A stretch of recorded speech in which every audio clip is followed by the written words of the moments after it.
Hello everyone. இந்த வீடியோவில் நம்ம ஆப்ஜெக்ட் ஓரியன்டட் சாஃப்ட்வேர் இன்ஜினியரிங்ல யூனிட் 5 ஸ்டார்ட் பண்ண போறோம். இது யூனிட் 5யோட ஃபர்ஸ்ட் லெக்சர். இந்த வீடியோவில் நம்ம என்ன பார்க்க போறோம்னா சாஃப்ட்வேர் கான்ஃபிகரேஷன் மேனேஜ்மெண்ட். இந்த கொஸ்டின் பத்தி தான் பார்க்க போறோம்.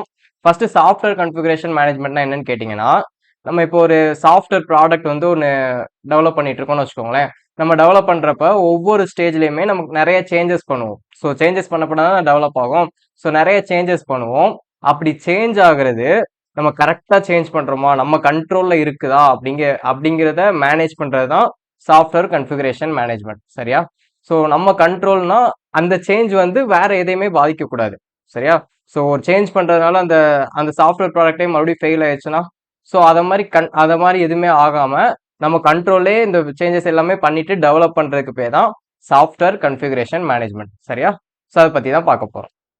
ஸோ பாருங்க, software configuration management is a systematic process used in software engineering to manage, organize and control changes made to software products throughout their life cycle. So அந்த software product அதோட ஸ்டார்டிங்ல இருந்து எண்டிங் வரைக்கும் அதுல நடக்கிற சேஞ்சஸ் எல்லாத்தையுமே நம்ம மேனேஜ் பண்ணி கண்ட்ரோல் பண்ணிட்டே வர்றதுக்கு பேர் தான் சாஃப்ட்வேர் கான்ஃபிகரேஷன் மேனேஜ்மெண்ட்.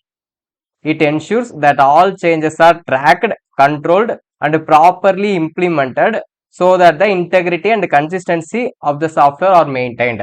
ஸோ அந்த சேஞ்சஸ் எல்லாமே கரெக்டாக நம்ம ட்ராக் பண்ணிட்டே வரணும். ஸோ இப்போ திடீர்னு ஒரு சேஞ்ச் பண்ணும்போது நம்ம ஃபெயிலியர் ஆயிடுச்சுன்னு வச்சுக்கோங்களேன், மறுபடியும் அதுக்கு முந்தின ஸ்டேஜுக்கு நம்ம போக தெரிஞ்சிருக்கணும். ஸோ அதனால கரெக்டாக ட்ராக் பண்ணிட்டே வரணும். ஒவ்வொரு சேஞ்சையும் கரெக்டாக இம்ப்ளிமெண்ட் பண்ணிட்டே வரணும். அப்போதான் நம்மளோட சாஃப்ட்வேர்ல ஒரு கன்சிஸ்டன்சி வரும்னு சொல்றாங்க. சரியா?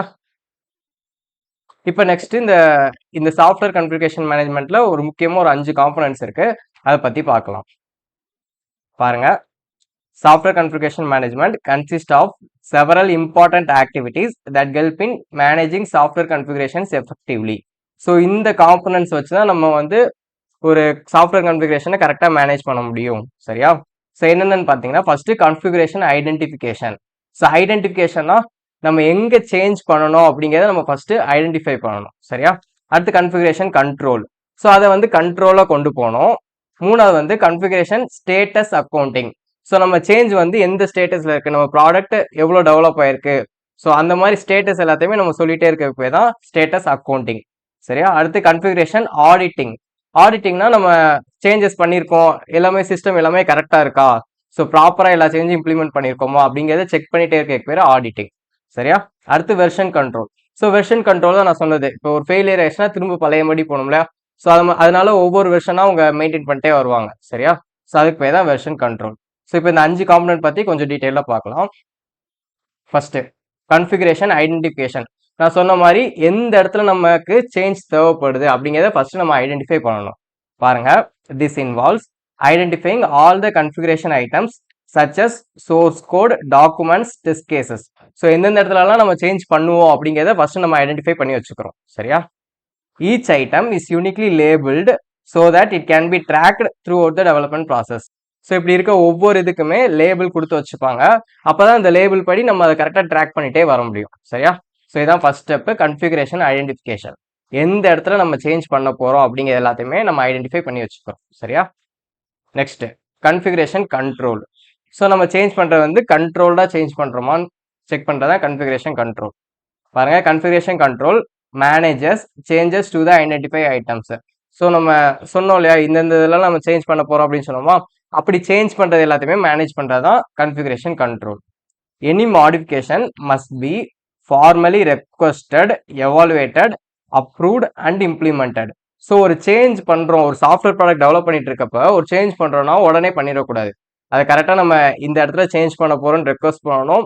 அதை எவாலுவேட் பண்ணுவாங்க, இது பண்ணா கரெக்டா இருக்கும் அப்படின்னு எவாலுவேட் பண்ணிட்டு அதுக்கு அப்ரூவல் கொடுப்பாங்க. ஸோ அப்படி அப்ரூவல் கொடுத்தக்கப்புறம் தான் நம்ம அந்த சேஞ்சை இம்ப்ளிமெண்ட் பண்ணணும். சரியா? This prevents unauthorized or unnecessary changes. So இப்படி இந்த ஸ்டெப் மூலமா ரெக்வஸ்ட் பண்ணி அதை எவாலுவேட் பண்ணி அப்ரூவ் பண்ணி அடுத்து சேஞ்ச் பண்றது மூலமா நமக்கு தேவையில்லாத சேஞ்சஸ் எல்லாமே அவாய்ட் பண்ணலாம். சரியா? ஸோ இதுக்கு பேர் தான் கன்ஃபிகரேஷன் கண்ட்ரோல். நம்ம கண்ட்ரோல்ல இருக்கணும் அந்த சேஞ்சஸ் எல்லாமே. சரியா? Next third configuration status accounting. So நான் சொன்ன மாதிரி அந்த ஸ்டேட்டஸ் எந்த ரேஞ்சில் இருக்கு அப்படிங்கிறத நம்ம சொல்லிட்டே இருக்க தான் ஸ்டேட்டஸ் அக்கௌண்டிங்.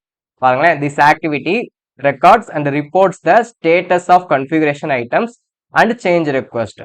ஸோ ஒவ்வொரு கன்ஃபிகரேஷன் ஐட்டம், அதாவது நம்ம சொல்லி வச்சிருந்த ஒவ்வொரு ஐட்டமுமே எந்த ஸ்டேஜில் இருக்கு, எவ்வளோ தூரம் அதை சேஞ்ச் பண்ணியிருக்காங்க, டெவலப் பண்ணியிருக்காங்க அப்படிங்க எல்லாத்தையுமே சொல்லிட்டே இருக்கணும். சரியா, ரிப்போர்ட் பண்ணிட்டே இருக்கணும். It provides information about the current version, pending changes and history of modifications. So இப்போ என்ன ஸ்டேஜில் இருக்குது, இப்போ எந்த வெர்ஷனில் இருக்குது, அதே மாதிரி இன்னும் என்னென்னலாம் சேஞ்ச் பண்ண வேண்டியிருக்கு, அடுத்து இது வரைக்கும் நம்ம என்னென்னலாம் சேஞ்ச் பண்ணியிருக்கோங்கிற ஹிஸ்ட்ரி. ஸோ இது எல்லாத்தையுமே இந்த ஸ்டேட்டஸ் அக்கௌண்டிங் தான் பார்த்துக்கும். சரியா, ஸோ இதான் configuration status accounting. Next configuration auditing.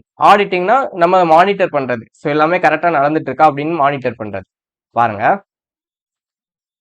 configuration auditing ensures that the software conforms to its requirements and standards. So அதுக்கு தேவையான எல்லாமே அந்த சாஃப்ட்வேர் கரெக்டாக டெவலப் ஆகிருக்கா அப்படிங்கிற எல்லாத்தையுமே செக் பண்ணிக்கிட்டு இருக்கோம். சரியா, it verifies that all changes are properly implemented and documented. So எல்லா சேஞ்சுமே கரெக்டாக நடந்திருக்கா அப்படிங்கிறதையும் இதான் செக் பண்ணணும். அதே மாதிரி எல்லா சேஞ்சுமே டாக்குமெண்ட் பண்ணி வச்சிருக்காங்களான்னு செக் பண்ணணும். ஸோ அப்படி டாக்குமெண்ட் பண்ணி வச்சிருந்தா நம்ம திரும்ப போக முடியும். சரியா, ஸோ அப்படி சேஞ்சஸ் பண்ண அது எல்லாத்தையுமே கரெக்டாக இருக்கான்னு செக் பண்ணிட்டே வரப்பே தான் ஆடிட்டிங். சரியா, next version control. So version கண்ட்ரோல்னா நான் சொன்ன மாதிரி ஒவ்வொரு வெர்ஷனாக வச்சுட்டே இருப்பாங்க. ஸோ ஒரு வெர்ஷன் ஃபெயில் ஆயிடுச்சுன்னா அதுக்கு முந்தின வெர்ஷனுக்கு நம்ம போயிட்டு அதை வேற மாதிரி டெவலப் பண்ணணும். சரியா, பாருங்களேன், version control manages different versions of software products. So ஒரு ப்ராடக்டே நம்ம நிறைய வெர்ஷனை நம்ம மேனேஜ் பண்ணிட்டே இருப்போம். It allows developers to work on multiple version simultaneously. So developers வந்து நிறைய வெர்ஷனில் ஒர்க் பண்ணிகிட்டே இருப்பாங்க. ஸோ இந்த ப்ராடக்ட்ல இந்த வெர்ஷன், இந்த ப்ராடக்ட்ல இந்த வெர்ஷன் அப்படின்னு நிறைய வெர்ஷனில் ஒர்க் பண்ணிகிட்டே இருப்பாங்க. And helps in retrieving previous versions if needed. So ஏதோ ஒரு ஃபெயிலியர் ஆகிட்டு நம்ம பழைய வெர்ஷனுக்கு போனாலுமே அதையுமே நம்ம ரிட்ரீவ் பண்ணுறதுக்கு இந்த வெர்ஷன் கண்ட்ரோல் தான் யூஸ் ஆகும். சரியா, ஸோ இதான் வெர்ஷன் கண்ட்ரோல். ஸோ இப்படி சாஃப்ட்வேர் கன்ஃபிகரேஷன் மேனேஜ்மெண்ட்டில் 5 ஸ்டேஜ் இருக்குது. ஃபர்ஸ்ட் கான்ஃபிகரேஷன் ஐடென்டிஃபை பண்ணணும். அடுத்து அதை கண்ட்ரோல்டாக கொண்டு போகணும். அடுத்து ஸ்டேட்டஸ் அக்கௌண்டிங், எந்த ஸ்டேட்டஸில் இருக்குங்கிறத நம்ம சொல்லிட்டே இருக்கணும், ரிப்போர்ட் பண்ணிட்டே இருக்கணும். அடுத்து ஆடிட்டிங், செக் பண்ணிட்டே இருக்கணும். அடுத்து வெர்ஷன் கண்ட்ரோல், நிறைய வெர்ஷன் நம்ம வச்சுட்டே இருக்கணும். சரியா, ஸோ இப்படி ஒரு 5 காம்பனன்ட் இருக்கு. நெக்ஸ்ட் இப்போ அப்ஜெக்டிவ்ஸ். ஸோ எதுக்காக இதை கொண்டு வரோம், இதனால என்ன யூஸ் அப்படிங்கிறதா அப்ஜெக்டிவ்ஸ். பாருங்க, the main objective of software configuration management are to control and manage changes effectively. So சொன்ன மாதிரி தான், ஏதாவது ஒரு சேஞ்ச் இருக்குன்னா அந்த சேஞ்சை வந்து நம்ம கண்ட்ரோலில் எந்த வித பாதிப்பு இல்லாமல் நம்ம கண்ட்ரோலில் அதை மேனேஜ் பண்ணி கொண்டு போகணும். சரியா, to maintain consistency and integrity of the software. So இப்படி நம்ம சேஞ்ச் எல்லாத்தையும் பார்த்து பண்ணுறதுனால அந்த சாஃப்ட்வேர் வந்து கன்சிஸ்டண்ட்டாக இருக்கும். சரியா, அடுத்து to provide traceability of the changes. நம்ம சொன்ன மாதிரி வெர்ஷன் கண்ட்ரோல் பார்த்தோம் இல்லையா, ஸோ ஒவ்வொரு வெர்ஷன் நம்ம கரெக்டாக இருந்திருக்கோமா, ஸோ அப்படி வந்து நம்ம சேஞ்ச் பண்ணுறது எல்லாத்தையுமே நம்ம ட்ராக் பண்ணிட்டே வரலாம். ஸோ ட்ராக் பண்ணிட்டே வரப்ப ஏதாவது ஒரு ஃபெயிலியர் வந்துச்சுன்னா திரும்ப போய்க்கலாம். சரியா, இதான் ட்ரேசபிலிட்டி. அடுத்து to facilitate version control and backup.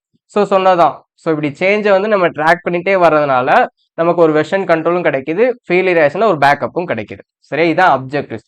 இதனால தான் நம்ம இந்த சாஃப்ட்வேர் கன்ஃபிகரேஷன் மேனேஜ்மெண்ட் பண்ணுறோம். ஓகேவா, நெக்ஸ்ட் அட்வான்டேஜஸ். இதனால நமக்கு என்ன யூஸ், என்ன அட்வான்டேஜ் இருக்கு பாருங்க.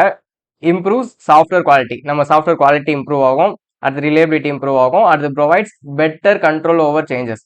ஸோ ஒவ்வொரு சேஞ்ச் பண்ணுறப்பையும் நமக்கு நல்ல கண்ட்ரோல் கிடைக்கும். அடுத்து ஃபெயிலியர் ரெக்கவரி. ஸோ இதெல்லாமே அட்வான்டேஜஸ். நெக்ஸ்ட் வந்து disadvantages. Requires additional time and effort to manage. So இப்படி ஒவ்வொரு சேஞ்சும் நம்ம பார்த்து பண்ணுறதுனால நிறைய டைமும் நிறைய எஃபர்ட்ஸும் ஆகும். அடுத்து involve setup and maintenance cost. So இந்த சாஃப்ட்வேர் கன்ஃபிகரேஷன் மேனேஜ்மெண்ட்டுக்கு செட்டப் பண்ணுறதுக்கு, அதை மெயின்டைன் பண்ணுறதுக்கு காஸ்ட் நிறைய செலவாகும். அடுத்து can be complex for small project.